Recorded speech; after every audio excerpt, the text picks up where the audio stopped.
இன்னைக்கு சபைக்கு வந்துட்டீங்க, நல்லா கர்த்தரை ஆராதிச்சோம், ஆண்டவருடைய பிரச்சனத்தை கொஞ்சம் உணர்ந்துட்டீங்க, வசனம் உங்கள் உள்ளத்தில் ஆழமாக போயிடுச்சு, ரொம்ப சந்தோஷமாக வீட்டுக்கு போகிறீங்க. போகிறதுக்கு முன்னாடி உங்கள் சூழ்நிலைகளை குறித்து உங்களுக்கு ஒரு பெரிய நம்பிக்கை வந்துடும், ஒரு எதிர்பார்ப்பு வந்துடும். வீட்டுக்கு போன உடனே ரியாலிட்டி ஹிட்ஸ் இல்லையா?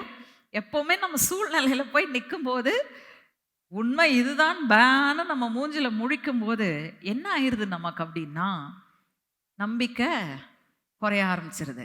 ஐயையோ, யோசித்தேன், அப்பா ஆண்டவர் என்னோட பேசினாரு, நல்லா இருந்தது, ஆனால் சூழ்நிலை இன்னும் அப்படிதானே இருக்கு, சூழ்நிலையில் மாற்றத்தை பார்க்க முடியலையே, சூழ்நிலை இன்னமும் எதிர்மறையாக தானே இருக்கு, ஆண்டவர் சொன்னது நடக்குமா, என் வாழ்க்கை நல்லா இருக்குமா அப்படின்னு அந்த சந்தேகம் திரும்ப வந்துடுது. ஆனால் நம்பிக்கை இருக்கும் என்று சொன்னால், நான் எப்பொழுதும் தேவனை நோக்கி பார்த்து கொண்டிருக்கிறேன், அவர் எனக்காக யாவற்றையும் செய்து முடிப்பார் அப்படின்றதான் நம்பிக்கை.